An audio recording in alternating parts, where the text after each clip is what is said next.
Hello and welcome to Spectator TV. Today we are going to be talking about the revolution in Syria, because as I'm sure you know, over the weekend Assad's regime fell, and in its place HTS, Hayat Tahrir al-Sham, have taken over.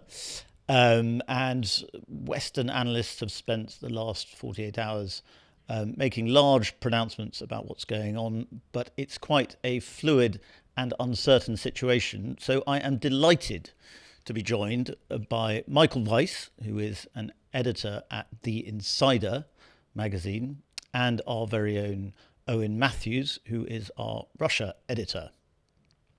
Michael, I'll start with you. I think what struck most people about this is the speed at which it's happened. Assad may have been a brutal dictator. He may have been very, very unpopular. But as far as we knew until recently, he had a pretty sizable army, strong support from Russia. And that appears to have collapsed dramatically and suddenly. Why has it been so sudden and so dramatic? I think historians are going to be studying this for years. If you had told me 2 weeks ago that the Republican Guard, the 4th Division, which are two of the most formidable or seemingly formidable military units of the Assad regime, would simply melt into the air. Damascus was taken without much of a fight. It was sort of given over to the rebels in advance of their invasion. It's extraordinary. To be honest with you, I don't know. I think we all kind of have to scratch our heads and wonder just how brittle, how fragile this regime was all along. But I want to get into sort of how this came to be, because it's quite interesting. There's a geopolitical sort of set of circumstances and a very opportunistic moment that allowed this to happen. What's been going on in the background, quite ironically, is normalization with Assad seemed to be a fait accompli.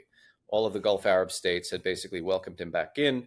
The United States, despite pronouncements by the Biden administration that this was their grand design all along, were actually making a series of gestures and diplomatic overtures, particularly with the United Arab Emirates, to offer Assad sanctions relief in exchange for his severing ties with Iran. I mean, everybody knows that IRGC, the Revolutionary Guard Corps of Iran, and its manifold proxies, including Lebanese Hezbollah, including Shia militias in Iraq, they were essentially the ground force for the recapture of so much territory from the rebels over the last decade or so, and Russia provided the air power. The one holdout and the one difficulty in this plan was Syria's relationship with Turkey. So Turkey has been very clearly one of the main power brokers in this civil war. They have recruited a consortium of different rebel groups, one of which is now very active in this current state of affairs called the Syrian National Army. I've described them as a kind of new janissary of Erdogan's sort of neo-Ottoman designs. But Turkey has one overriding national security interest, and that is the PKK, the Kurdistan Workers' Party, which just so happens to be the tip of the spear for the American-led proxy force in eastern Syria that it was stood up in 2014 for the purposes of defeating the ISIS caliphate and keeping ISIS down and out. So there's been this sort of strategic contradiction in the West's approach to Syria all along. The Turks hate the fact that the Americans have empowered a so-called terrorist group in the PKK, and Turkey's plan for Syria, including its plan to try and normalize relations with Assad, was to diminish the PKK presence at Turkey's southern border. In the last several months, Turkey has been increasingly fed up with Assad's games. I did a detailed piece with Hassan Hassan, who is the co-author of my ISIS book, in New Lines magazine, sort of the tick-tock of what's been happening and these sort of back-channel negotiations between Ankara and Damascus, with Assad just simply refusing to play ball according to Erdogan's rule. All the while, and over the last several years, in northwest Syria, there has been a pocket in Idlib province that has been controlled by the aforementioned HTS. Now, HTS is headed by a guy, Abu Muhammad al-Jalani, who is now kind of the founder of the feast of this revolution. Abu Muhammad al-Jalani was dispatched by Abu Bakr al-Baghdadi, the now deceased caliph of ISIS or leader of ISIS, in 2011 to go to Syria from Iraq to set up the ISIS franchise. It was then known as ISI, right? Because the S stood for Sham or Syria. They wanted to create a franchise in Syria. Well, Jilani, over the course of the Syrian civil war, broke with Baghdadi and kind of started his own show, became an affiliate of al-Qaeda, and then pretended to break with al-Qaeda for public relations reasons. But over time, the face grew to fit the mask. And there's actual documentary evidence that Jilani and HTS have gone to war with not only ISIS in Idlib, but also Hudas al-Din, which is the actual new al-Qaeda franchise there. So Jilani has kind of been this sort of strange figure as somebody who started out as a transnational terrorist and over the course of the last 7 or 8 years has reinvented himself as what you might call a jihadi nationalist. He's actually doing a state-building enterprise in Idlib province. Now, I say this with a mind that a lot of people in Western intelligence and the counterterrorism community simply don't buy it. They think that this is sort of just a psychological operation. Turkey, however, has kept HTS in place with its garrisons. There's a great deal of coordination at the intelligence level. I mean, basically, the border that Idlib shares with Turkey is controlled on the Turkish side, obviously, by the Turkish government. All the commerce and trade, money flowing in, that's been run by Ankara. In the last few months, as Erdogan has gone increasingly frustrated with Assad over these stalled negotiations, HTS has been champing at the bit. Let us go on an offensive against the regime. All the while, the regime and the Russians have been bombing HTS locations in Idlib. And the Turks, all through the month of October, said, no, that will interrupt or derail our attempt at normalization. Well, finally, the Sultan sort of threw his toys out the pram and said, you know what, have at it. Now, this was designed to be a limited offensive, to simply take some of the outskirts of Aleppo province that were under regime control. But what they found was every time they pushed, the regime simply, it didn't even collapse, it just disappeared. Syrian Arab army soldiers laying down their arms, taking off their uniforms, donning civilian garb, running away. I mean, Aleppo, the city of Aleppo, which if you look at how the rebels first took it in 2013-14, and then how the Russians and the Iranians and the Assad regime retook it. I mean, this is one of the most pitched battles in the Civil War. It was a Stalingrad. And HTS just simply blew in there in 3 days, almost without a shot being fired. And from there, I think they sensed the real vulnerability here, which is that there was no more regime. There was no Syrian Arab army. It just, as I said, it evaporated. And now, lo and behold, 13, 14 days later, these guys find themselves with the keys to the kingdom in Damascus. So it's sort of an extraordinary set of circumstances here. And yes, everything that's been happening in the world in the last year or so, Israel's decimation of Iran's project in the Levant, particularly the destruction of Lebanese Hezbollah, Russia's being bogged down in Ukraine and having drawn down at least some military infrastructure and assets from Syria for the purposes of fighting that war, and simply exhaustion, exasperation, both by the Iranians and the Russians with their client, or now I should say their now former client, Assad in Syria. So I don't think this could have happened at any other moment in time. It's sort of one of those strange concatenations of circumstances. Well, one thing that it reminded me of, just in terms of the speed, was the collapse of the sort of Potemkin government in Afghanistan. Yes. And that was, we believe, orchestrated by external actors, China, possibly Russia, and so on. What you're saying there is that if there were external factors here, Turkey is the big player. Turkey is without a doubt the big player. And I think, the Turks now suffer from an embarrassment of riches because they did not anticipate the fall of Damascus. One of the ironies of all of this, or a potential irony, I should say, I alluded to earlier that the reason the Turks are so keen to sort of wrap up the Syria file, as it were, is to get rid of the PKK, which has been empowered and enfranchised by the United States. They are very hopeful that when Donald Trump comes into office in just a few weeks' time, he will withdraw U.S. forces, about 900 soldiers in the Jazeera, which is eastern Syria. When that happens, I have no doubt the Turks plan to mount another incursion into Syria to try and clean up, wipe out the PKK sort of statelet that has been built over the course of the last 10 years or so. Now, however, because of the complete chaos and instability and uncertainty as to what may happen, I mean, are jihadis going to set up shop and start conducting terror operations abroad? This is everything that is preoccupying Western intelligence and counterterrorism officials at the moment.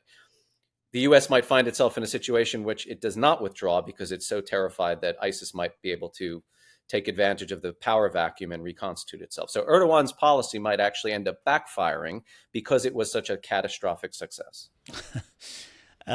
Owen, let's talk about Russia here, because a lot of Western analysts who tend to think bad for Russia is good for us.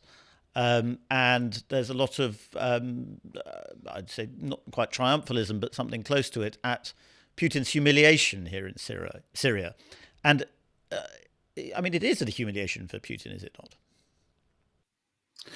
Well, it's a humiliation, but it's, I think, more of a symbolic nature. It doesn't make it any less humiliating, but in practical terms, it's hard to say that, what Putin actually really loses in terms of his, practical abilities to project Russian power, because I think that's pretty flimsy anyway.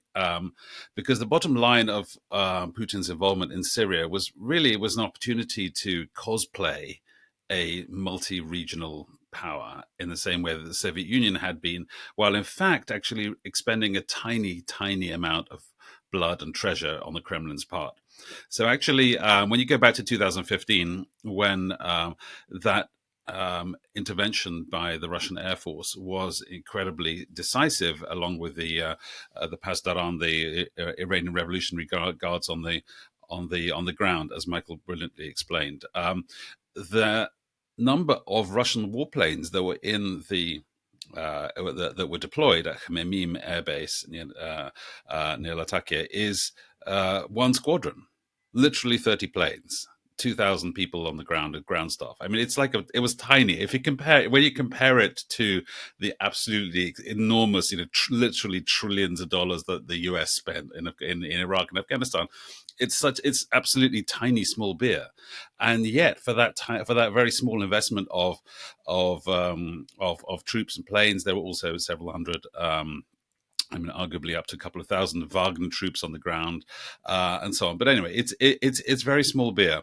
But it allowed Putin to kind of play the great regional sort of, power, and on a par supposedly with Iran and Israel and all these other players, Turkey. So Putin's undoubtedly lost that. Although it's not at all a foregone conclusion that the Russians will not be back. I mean, supposedly the naval base at Tartus has been evacuated and the Russian planes have left Khmeimim. But I think the Russians are hoping that they're still going to keep a toehold there. So that's also remains to be seen when there is like a new regime in place. So it's not clear that that's completely definitively lost as yet. But the bottom line is, you're completely correct, Fred, that it is a humiliation for Putin, and he has lost, his ability to protect regimes beyond Russia's backyard and orbit is over. I mean, that's never going to happen in the foreseeable future. That Putin is not in a position to support regimes or interfere in regional politics anywhere beyond his own his own immediate borders, and even that is in fact a little bit in doubt, because as we know, there's a chunk of his own country around Kursk province that is actually literally occupied by Ukrainians. So this is all a terrible consequence for Putin of the gigantic and war effort that has weakened, in fact, rather than strengthened Russia's power in its near abroad, and also, as we see, in its far abroad too. To what extent, Owen, is it a defeat for Putin because he was invested, or he is invested, in the Shia crescent, that he had put a lot of diplomatic capital into relations with Iran? And this is obviously a defeat for Iran too, because it has lost something in losing Assad. That's true. But on the other hand, again, as Michael very cogently explained, if Assad's own troops are not fighting for Assad, then, it's not really clear what the ICRG, what the Iranians or the Russians could do if the Syrians themselves are not fighting. And of course, there has always been a systemic problem with the Syrian army. and that is that it's although it's Alawi officered, it's officered, essentially the ruling clan is Alawis, which is an offshoot of Islam, and that is the minority that's been in charge since the beginning of Ba'ath Party rule in Syria. But the Alawis are in charge, and they're the officers. But actually, the rank and file tended to be Sunni conscripts. And if they're not willing to fight for the regime, then even if Iran had not been so weakened and its proxies in Lebanon, in the form of Lebanese Hezbollah, not been destroyed by Israel, and even if Russia had not been fighting a disastrous war in Ukraine, even if they were still firing on all cylinders, it's not really clear what they could have done to really save Assad's backside, even if they'd been able to. Michael, there's a lot of talk about a sort of reinvention of the Arab Spring. And of course, this is nobody, I think, no intelligent person is seeing this necessarily as a sort of blossoming of wonderful democracy. But certainly there could be another regime to fall soon after it. And a lot of people in the West, and perhaps Israel too, are hoping that will be in Tehran. What's your assessment of that, given that we think Khomeini, I know he's been meant to die for a while, but latest noises are that Khomeini may be about to die? You can get 3 months of The Spectator for just £15, plus a free bottle of Paul Roger champagne if you go to spectator.co.uk/fizz24. This offer is UK only and subject to availability. Yeah, prostate cancer, I think, but at his advanced age, it's slow going, and he seems to be living with it. Look, everybody I talk to, from the intelligence community to analysts, say that the Islamic Republic of Iran has never been weaker than it is at the moment. What Israel managed to do, I mean, leave aside Gaza for a moment, because Hamas was a proxy of Iran, but it was a very localized one that had a specific remit. But Hezbollah was Iran's golden child. I mean, it was its prized asset in Levant. And in fact, one of the reasons that Israel was caught so off guard on October 7th is that Mossad, the military intelligence, all of their capabilities had been devoted to anatomizing the threat posed by Hezbollah. Right? If you go back to any point since the second Israel-Lebanon war, Hezbollah has been amassing an extraordinary arsenal, supposedly 100,000, 150,000 short to mid-term range rockets that could rain fire down on Israel. And meanwhile, all the while, as we now know, several things happened. One, when Hezbollah was deployed to Syria to provide the ground forces for Assad's recapture of territory, that allowed the Israelis an enormous potential to go in and infiltrate the party of God, to such a degree that we now know the dividend of that, which was the now notorious pager affair, where they took out the entire kind of middle cadre of the organization by blowing up their bleepers all at once, right, through this very elaborate intelligence scheme.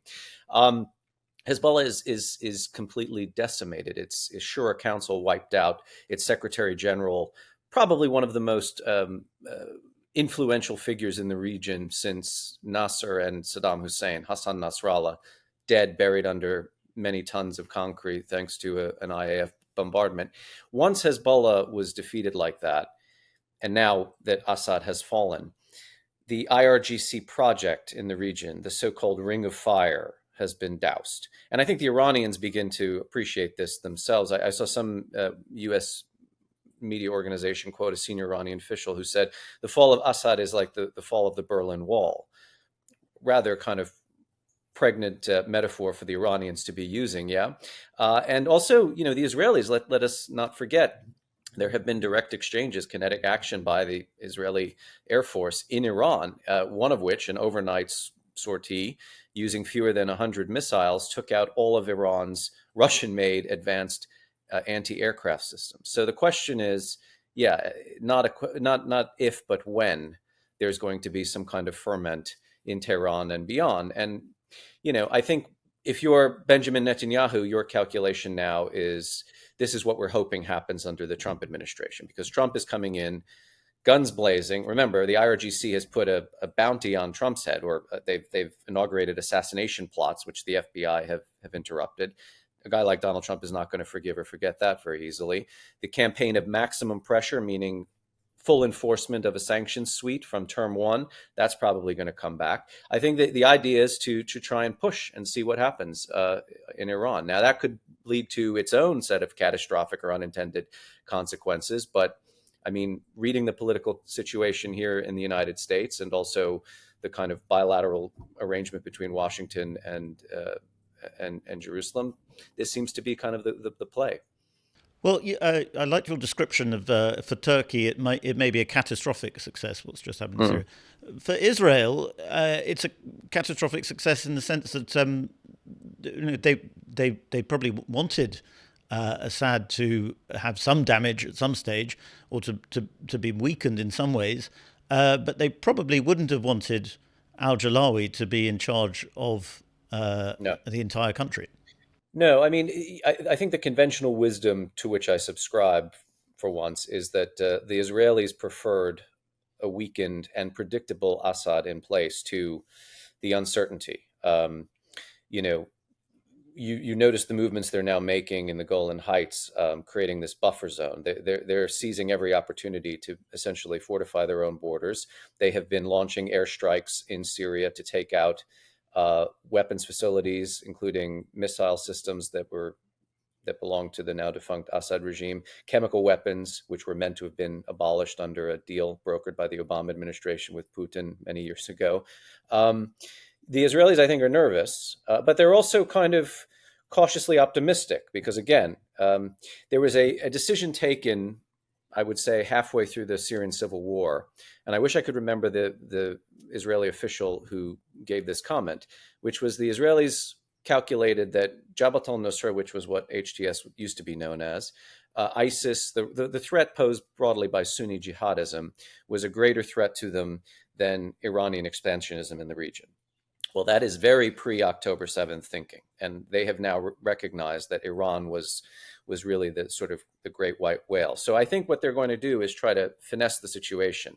And honestly, it's not just HTS that's going to be ruling Syria. The group that actually pushed into Damascus first is a former Free Syrian Army consortium known as the Southern Front. Now, a lot of the actors in the Southern Front were former recruits or assets of the CIA and Jordanian intelligence. Well, that's going to be a net gain for the Israelis too, because there's going to be a brokerage of agreements taking place at the southern border of Syria. In fact, one FSA officer, a former CIA hireling, gave an interview to Israeli media saying, "We want peace with the Israelis. We want to be left alone to build our own free Syria." So you can imagine the sort of skullduggery that is going to take place, and indeed, I'm sure has already begun now that the Ba'athist regime is no more. Owen, Michael's alluded to it a few times, but if you think about the incoming Trump administration and the way they're going to be thinking about Putin, it was quite interesting over the weekend. I saw Trump in one of his tweets said something about, this is Russia's. It was almost implying this is Russia's problem. It's certainly not our fight. That's quite an interesting approach for Trump and quite novel if you think about the way the Biden administration would have handled it. Well, it's true. I mean, and JD Vance has been even more outspoken about this. Like, this is, so not our problem. Just let them get on with it. I mean, what this all goes back to is there's a school of thought that had the US in particular and the Turks not intervened and not backed the Syrian rebels, then Assad would have defeated them handily, way back in 2012, 2013, and there wouldn't have been a Syrian civil war at all. And instead, this is a theory. I'm not sure it's actually the case, but there was definitely a school of conservative thought that said that we actually ended up creating the worst of all possible worlds for the Syrians, and particularly for the Syrian opposition. Like, we gave them, enough weapons to fight on, but not enough to win. And of course, you may recognize that argument with several, conservative voices have been saying essentially the same thing about Ukraine. Is that actually, we ended up sort of screwing over our allies by, supporting them and encouraging them to fight, and actually not, giving them enough to win. I'm, several serious Syria analysts that I've spoken to and read don't buy that. They think that actually it was the Assad probably could not have won, but it would certainly have been a different kind of war were it not for Western intervention. And also, we have to remember that, regardless of whether the Americans had intervened, back then, right? This is, this is back in right at the beginning of the rebellion, 2012, 2013. Even if the Americans had not intervened, then the Turks most certainly would have, because that is absolutely a vital interest. And the Kurdish forces that were, essentially in charge of. There's the whole sort of swathe of northeastern Syria around al-Qamishli and so on. It's the ethnic Kurdish territory up there. And but the long and the short of it is that I think that the Trump administration is considering very carefully whether America's job going forward is to actually get involved in everyone's wars all the time.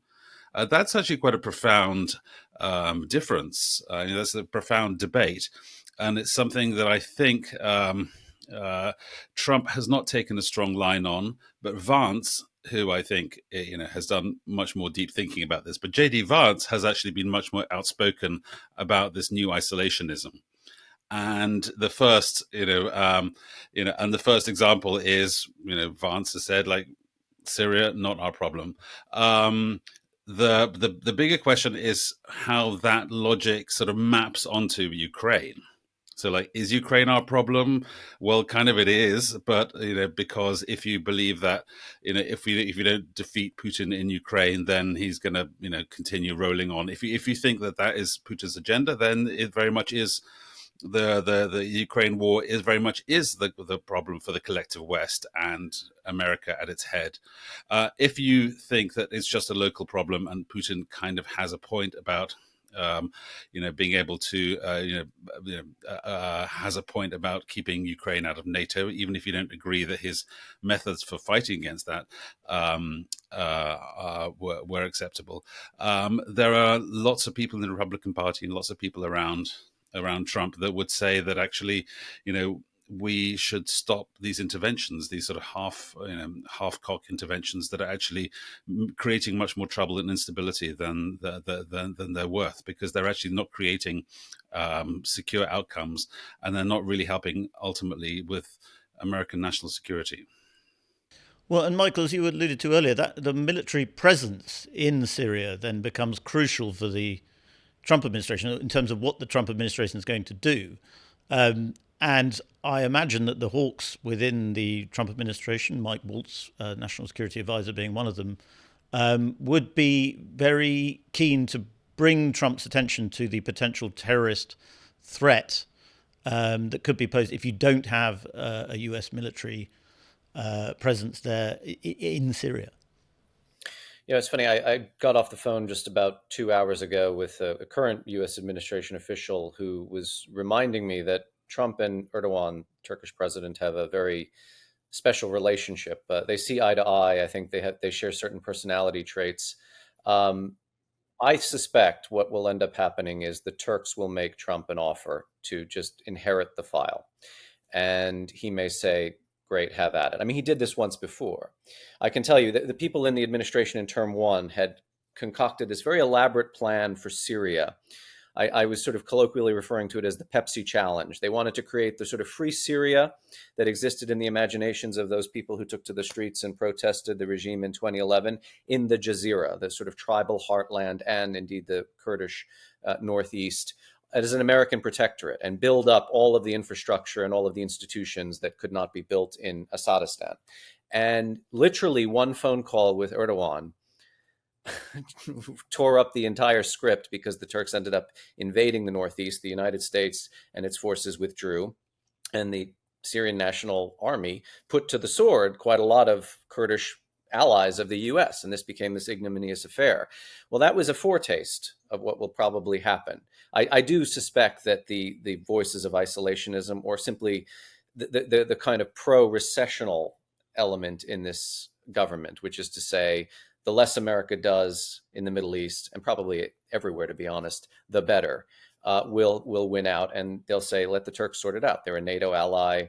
You know, they already kind of have assets in place. They're running so much of the file. They have their own military forces now expanding a buffer zone in Syria, probably 30 miles deep. That's absolutely a viable argument for somebody like Trump. One other point, though, that I think is key.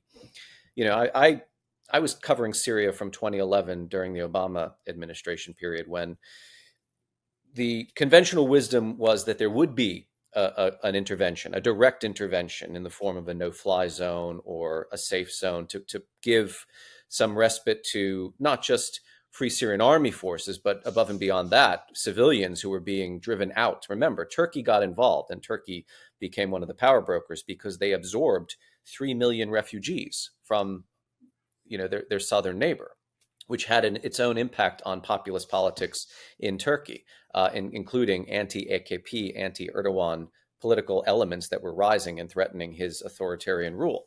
All the while, though, what was very clear, or what became clear, was Obama had a very grand vision for the region, which is equilibrium between Iran and its sort of, you know, consortium of Shia pro-Iranian elements, including Lebanese Hezbollah, and what was then the sort of Saudi-led or Gulf-led Sunni states of the Middle East. So he thought, if we could create a kind of, you know, cold peace or some kind of balance between the two, that would lower the temperature everywhere, including in Iraq.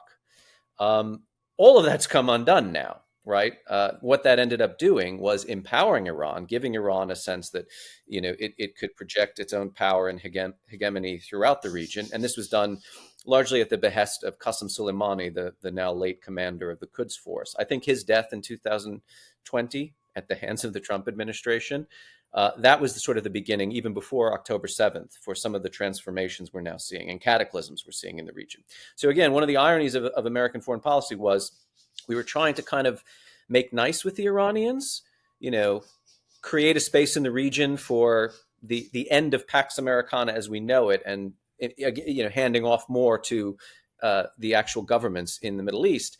And instead, it all blew up in our face. And now we find ourselves, as I said earlier, Iran severely on the back foot, and sort of rising new elements and powers, including Turkey, which, I mean, if you want to be a bit crude about it, you could say has a sort of neo-Ottoman design for the region. I mean, Erdogan is going to be, you know, he's a sultan, and he's certainly behaving like such now.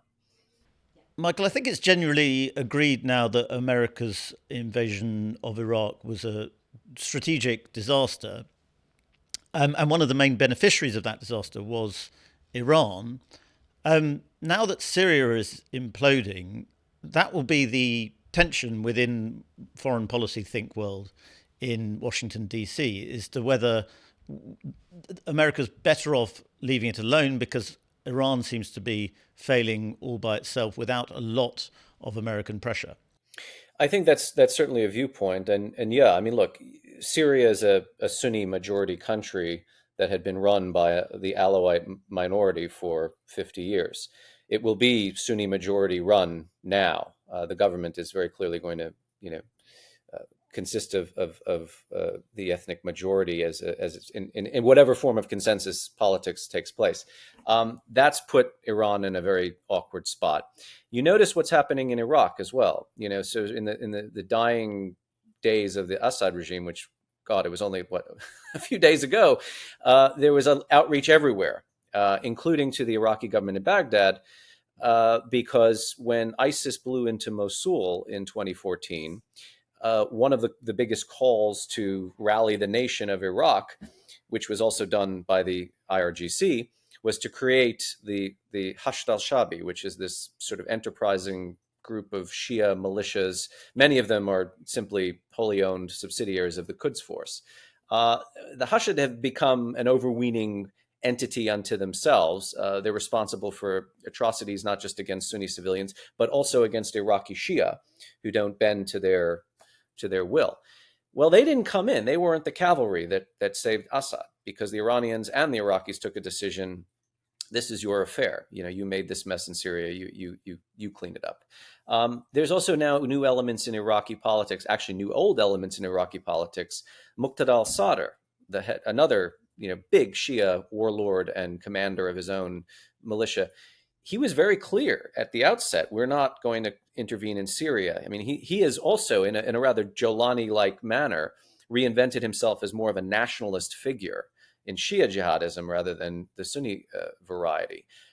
So I think, there are several contradictions at play here in terms of what Iran has managed to do over the last 20 years in Iraq. I mean, Iraqi Kurds are telling me that the minute that the Trump administration starts imposing sanctions, particularly enforcing sanctions with respect to Iraqi banking and sort of the rampant corruption that's taken place, under the Biden administration's purview in Iraq and its government institutions, that this is going to lead to a crisis.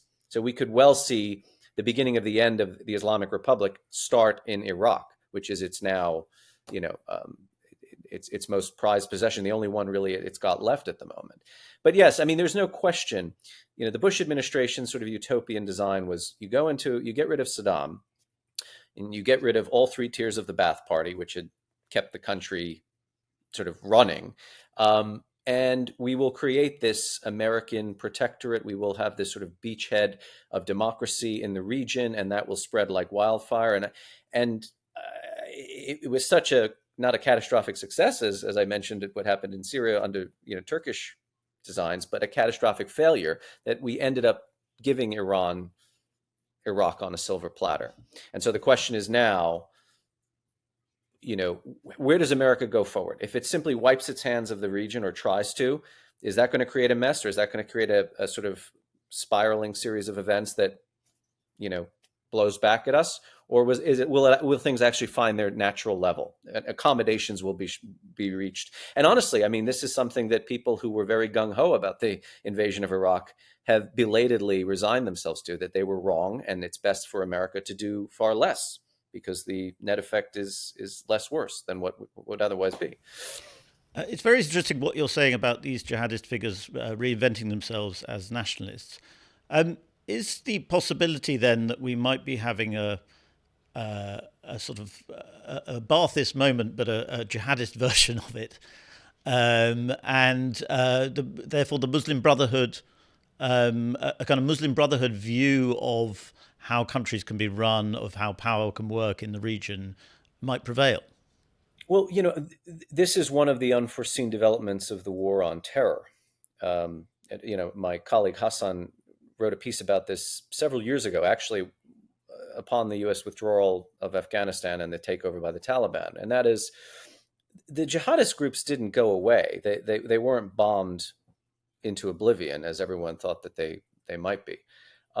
They simply realized that the juice ain't worth the squeeze, as we say here in the States, in terms of if we start exporting violence and our sort of obscurantist Islamist views abroad and invite major powers, Western governments, non-Western governments in some cases, to come and destroy our countries and to wipe out our leadership and to embroil us in civil wars, this is a known goal for us. It's much better, much wiser to stay put in our own borders, not do transnational terrorism, and to build a state. And this is indeed, I mean, this was the key insight Jolani had. And by the way, I mean, he's modeling his approach, including his outreach to hostile foreign governments, such as the United States, on what the Taliban managed to achieve over the last several years.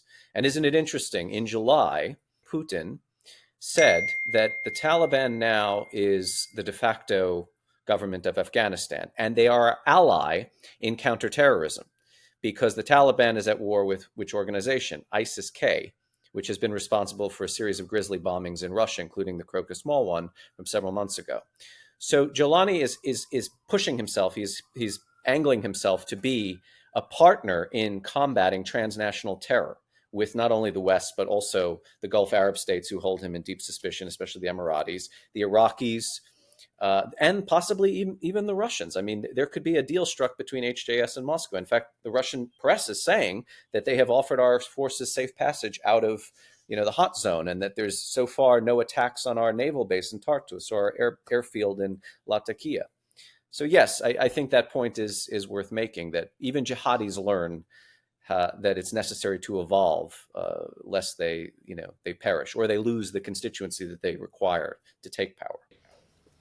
So perhaps along those lines, Western analysts saying this is a great humiliation for Putin are speaking far too soon, because in fact Russia may be able to operate even more successfully with a new Syria government or even perhaps a failed Syrian government.